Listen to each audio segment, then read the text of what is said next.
اور یقیناً یہ لڑائی سب لوگوں کی ہے، اور اگر اس لڑائی کو اکیلے اکیلے لڑا جائے گا تو ہو سکتا ہے تھوڑی دن کے لیے وہ جیت جائیں، لیکن ایک بات کا یقین ہے، میں اپنے مسلمانوں سے اور فکر مند سٹیزن سے، بھارت کے جو لوگ چنتا میں ہے کہ یہ بھارت جا کہاں رہا ہے، بنایا کیا جا رہا ہے، یہ جو میجورٹورین اسٹیٹ بنانے کی کوشش ہو رہی ہے، اس کا بہترین جواب ہے جو انہوں نے کہا ہے کہ یہ اقلیتوں کی اکثریت کا ملک ہے، اور صرف ہمیں نہیں جمع ہونا ہے بلکہ ہمیں اپنے ساتھ اور بھی سب کو جمع کرنا ہے۔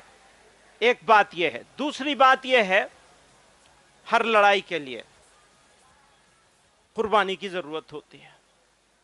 آپ لڑائی لڑیں گے اور آرام سے بیٹھے رہیں گے، کام نہیں ہوگا۔ اور جو بات انہوں نے کہی کہ بس انف، بہت ہو گیا، تو قربانی دینے کے لیے ہمیں تیار ہونا چاہیے۔ میں مہمانوں کا وقت نہیں لوں گا، میں تو اندر کا آدمی ہوں، مہمان نہیں ہوں۔ بہت سارے مہمان یہاں موجود ہیں، تو میں ایک شعر پہ اپنی بات ختم کرنا چاہتا ہوں۔ یہ آگے کا عزم ہے ہمارا۔ تھوڑی تکلیف رسن، کلیم عاجز مرحوم نے کہا تھا، تھوڑی تکلیف رسن پھر تھوڑی سی تکلیف دار۔ رسن کہتے ہیں جیل کو، تو اب صرف سڑک سے کام نہیں چلے گا۔ تھوڑی تکلیف رسن پھر تھوڑی سی تکلیف دار، اس کے بعد اے دوستو آرام ہی آرام ہے۔ بہت بہت شکریہ مولانا محمود مدنی صاحب۔ اب میں ایک اہم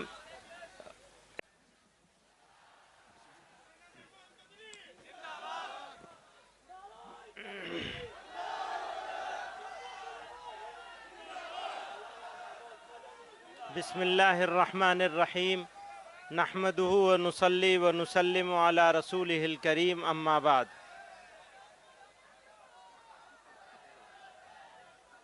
ابھی بہت سارے لوگوں نے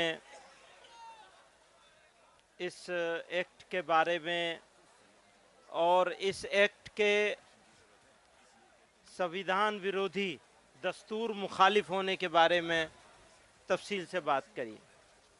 تاثر یہ دیا جا رہا ہے کہ یہ مسلمانوں کا معاملہ ہے، حالانکہ سچائی یہ ہے کہ یہ مسلمانوں کا معاملہ نہیں ہے، صرف مسلمانوں کا تو ہے ہی ہے، لیکن صرف مسلمانوں کا نہیں ہے بلکہ یہ ملک کے دستور کا معاملہ ہے۔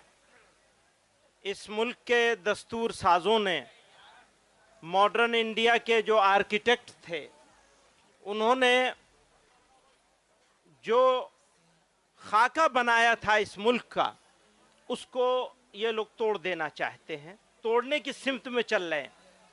ہمارے گھروں پہ بلڈوزر چل رہے ہیں، مسجدوں اور مدرسوں پہ بلڈوزر چل رہے ہیں، اور اب یہ وقف ایکٹ کے ذریعے سے بھارت کے دستور پر، سنویدھان پر بلڈوزر چلایا جا رہا ہے، چلانے کی کوشش ہو رہی ہے۔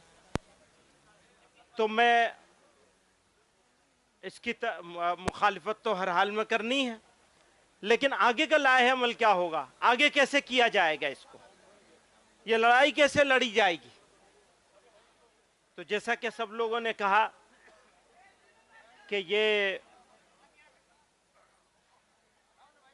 شروعات ہے، تو جب کسی چیز کی شروعات اتنی خوبصورت ہو تو اس کی جوانی اور اس کا شباب کتنا خوبصورت ہوگا۔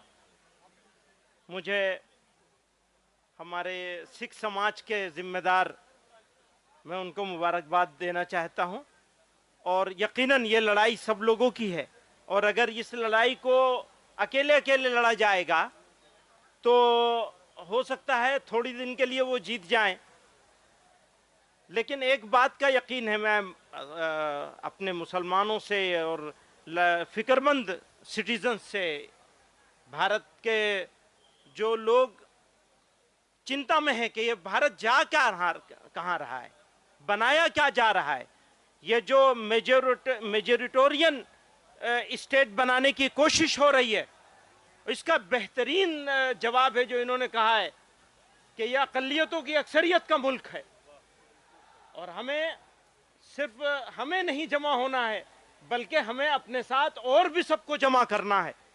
ایک بات یہ ہے. دوسری بات یہ ہے ہر لڑائی کے لیے قربانی کی ضرورت ہوتی ہے. آپ لڑائی لڑیں گے اور آرام سے بیٹھے رہیں گے کام نہیں ہوگا. اور جو بات انہوں نے کہی کہ بس انف بہت ہو گیا, تو قربانی دینے کے لیے ہمیں تیار ہونا چاہیے. میں مہمانوں کا وقت نہیں لوں گا, میں تو اندر کا آدمی ہوں, مہمان نہیں ہوں. بہت سارے مہمان یہاں موجود ہیں, تو میں ایک شعر پہ اپنی بات ختم کرنا چاہتا ہوں. یہ آگے کا عزم ہے ہمارا. تھوڑی تکلیف رسن, کلیم ماجد مرحوم نے کہا تھا, تھوڑی تکلیف رسن پھر تھوڑی سی تکلیف دار. رسن کہتے ہیں جیل کو. تو اب صرف سڑک سے کام نہیں چلے گا. تھوڑی تکلیف رسن پھر تھوڑی سی تکلیف دار, اس کے بعد اے دوستو آرام ہی آرام ہے. بہت بہت شکریہ مولانا محمود مدنی صاحب. اب میں ایک اہم